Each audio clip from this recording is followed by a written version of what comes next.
جب حضور پاک صلی اللہ علیہ وسلم کے ساتھ نکاح طے ہوا، اس خوشی میں وہ اتنی بڑی پیسے والی تھی، مکے میں 200 اونٹ ذبح کیا۔ کتنی بڑی پیسے والی تھی؟ انہوں نے اللہ کے نبی صلی اللہ علیہ وسلم کے قدموں میں اپنی زندگی کی ہر دولت کو، ایک ایک پیسے کو لے جا کے رکھ دیا۔ یا رسول اللہ آپ کی خدمت میں حاضر ہے، اور آج سب آپ کے سب آپ مالک ہیں۔ ایسی قربانیاں دینے والی قیامت سے پہلے اور قیامت کے اول سے لے کے دنیا بننے سے لے کے آج تک ایسی مثالیں نہیں ملتی۔ وقت کی کمی ہے۔ ماں خدیجہ رضی اللہ عنہا کو اگر سیرت النبی کے جلسے میں ہم یاد نہیں کریں گے، ان کے قربانیوں کو یاد نہیں کریں گے، تو یہ سیرت کی محفل نامکمل ہوگی، ادھوری ہوگی، انکمپلیٹ ہوگی۔ حضرت سمیہ رضی اللہ عنہ وہ عورت ہے جس نے،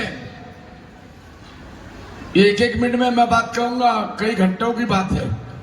سمیہ رضی اللہ عنہ وہ عورت تھی جن کو ابو جہل نے پتھر پہ لٹا کے، آگ میں دھوپ میں جلا کے، پتھر پہ لٹا کے کہ سمیہ ایک مرتبہ کہہ دے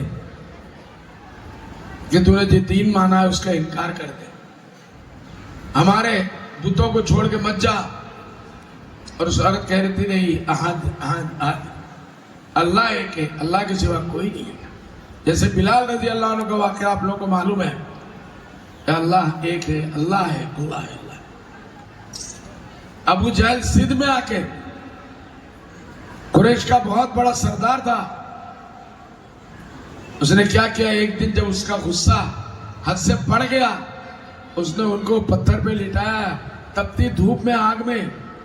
عرب کا دھوپ 48-50 ڈگری گرمی ہوتی ہے، آدمی اچھے آدمی انسان کو کاٹ کے ڈال دو تو وہ سوکھ جاتا ہے، سڑتا نہیں ہے، اتنی دھوپ تھی۔ کہا دیکھو سمیہ، میں تم کو آخری وارننگ دیتا ہوں، تم محمد سے دین سے واپس آ جاؤ۔ انہوں نے کہا کہ میرا اللہ ہے، تجھے جو کرنا ہے کر کے گزر جا۔ اس نے کیا کیا پھر بعد میں؟ روایتوں میں آتا ہے کہ حضرت سمیہ کے دونوں پیروں کو باندھا، پیر پھیلا دیا، ایک طرف ایک اونٹ کو باندھا، ایک طرف ایک اونٹ کو باندھا، اور ان اونٹوں کو چھڑی بجا دیا تاکہ وہ، اور حضرت سمیہ کے بدن کے 2 ٹکڑے ہو گئے۔ اس حال میں بھی اس ظالم نے صبر نہیں کیا۔ ایک تیر، عرب کے زمانے میں عرب کے لوگ تیر میں بہت مشہور ہوتے تھے، اس حال میں اس نے ان کے پیشاب کے جگہ پر تیر مارا اور وہ وہیں شہید ہو گئی۔ پھر بھی انہوں نے کلمہ کو نہیں چھوڑا، اس لیے کہ اسلام کی سب سے پہلے شہید ہونے والی اللہ کے راستے میں عورت ہے۔ اگر سیرت نبی کے جلسے میں ان کا ذکر نہیں ہوگا، میں سمجھتا ہوں کہ بہت قربانی ہوگی، بہت بڑی ناشکری ہوگی۔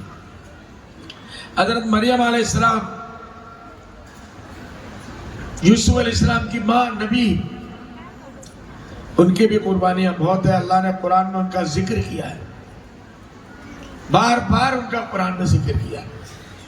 یہ چیزیں قصے کے لیے نہیں ہیں۔ میں اپنی بچیوں سے یہ کہوں گا، ٹیچروں سے یہ کہوں گا، بڑی بچیوں سے، چھوٹی بچیوں سے اور ٹیچروں سے، کہ اپنے نصاب میں، سلیبس میں اس قسم کی عورتوں کا ذکر بچیوں کو بار بار پڑھاؤ، ان کے اندر دین پیدا ہوگا۔ آج فلم سٹاروں کے بارے میں لوگ جانتے ہیں، لڑکیاں جانتی ہیں، لیکن یہ ہماری مائیں، انہوں نے اسلام کے لیے کیا قربانیاں دی ہیں۔ ایسے ہی نبی کی ماں نہیں ہو گئی، اللہ نے ان کو نبی کی ماں بننے کا پہلے سے خوشخبری دیا، آسمان سے روح بھیجا اور عیسیٰ علیہ السلام اس سے پیدا ہوئے۔ یہ واقعہ بھی بہت ہی ہم لوگوں کے لیے سبق کا معاملہ ہے۔ ماں عائشہ رضی اللہ عنہ کون نہیں جانتا؟ آج کی مجلس میں اگر ماں عائشہ رضی اللہ عنہ کا ذکر نہیں ہوتا، دین نامکمل ہے، اسلام نامکمل ہے اگر ماں عائشہ کا ذکر نہیں آتا۔ دین کا 3 حصہ اگر بتایا جاتا ہے، کیا جائے تو اس میں 2 حصہ اکیلے ماں عائشہ رضی اللہ عنہ کی طرف سے روایتیں بیان کی گئی۔ اتنی بڑی عالمہ محدثہ تھی.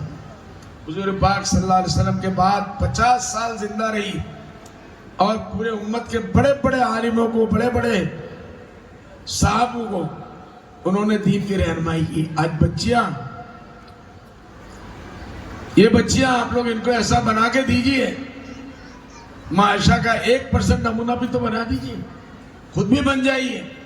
ماں عائشہ کی زندگی کو پڑھیے, پڑھائیے, تو آپ کے بچوں کے اندر سیرت کا پہن پائے گا. سب سے زیادہ پیاری اگر اللہ کے رسول صلی اللہ علیہ وسلم کی دنیا میں تھی تو 1 نمبر پیاری تھی خدیجہ رضی اللہ عنہا, 2 نمبر پیاری تھی ماں فاطمہ رضی اللہ عنہا, یا کبھی 3 نمبر فاطمہ عائشہ رضی اللہ عنہا, کبھی 2 نمبر فاطمہ رضی اللہ عنہا. یہ اسلام کی عورتیں تھیں جن کا اسلام پہ احسان ہے, جن کا اسلام پہ احسان ہے.